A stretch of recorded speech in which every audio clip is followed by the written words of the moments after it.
যোৱাকালি গধূলি আমি এজন মানুহ এপ্ৰিহেণ্ড কৰিছিলোঁ, দিলৱাৰ হুছেইন, কৰিমগঞ্জ ৰেলৱে ষ্টেচনৰ ওচৰত।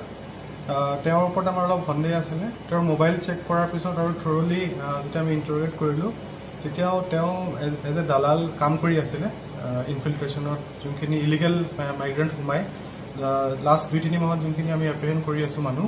তো তেওঁ তাৰপিছত আমাৰ ষ্টেটমেণ্টত ক'লে যে যোনটো ফুলকান্দি এৰিয়া আছে Indo Bangladesh border, Patharkandi police ষ্টেচনৰ আণ্ডাৰ, তাতে এটা ড্ৰেইনৰ নলা এটা আছে যোনপিনৰ পৰা তেওঁ মানুহ সোমোৱাইছে।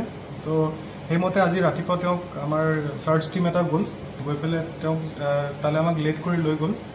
তাতে তেওঁ তাৰ পৰা পলাব চেষ্টা কৰিছিলে আৰু আমাৰ যোনটো ছাৰ্ভিচ ৱেপন আছে সেইটো স্নেচ কৰিবলৈ ট্ৰাই কৰোঁতে তেওঁক এটা ৱাৰ্ণিং শ্বট মাৰি পেলাই তেওঁক এটা ভৰিত এটা ৰাউণ্ড শ্বট দিয়া হ'ল।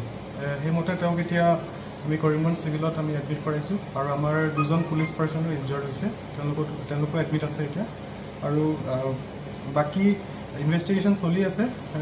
তেওঁ কোৱা মতে তেওঁ মোৰ দেন 70 মানুহ এইটো ৰুটৰ পৰা বোথ ছাইড সোমাইছে আৰু উলিয়াইছেও। তো আমি এতিয়া থৰলি ইনভেষ্টিগেশ্যনটো চলাই যাম। তেওঁৰ নামটো দিলৱাৰ হুছেইন, তেওঁ ধৰ্মনগৰ নৰ্থ ত্ৰিপুৰা ডিষ্ট্ৰিক্টৰ হয়। তেওঁ এইটো এটা ৰুট কৈছে, কিন্তু বাকী আৰু তদন্তত ওলাব য'ত য'ত উইক জেগা আছে তেওঁলোকে কৰিছে। তেওঁৰ লগত এটা লিংক আমি পাইছোঁ, তো এইটো আণ্ডাৰ ইনভেষ্টিগেশ্যন আছে। বাকী আমাৰ আগৰ তদন্তত বস্তুখিনি ওলাব।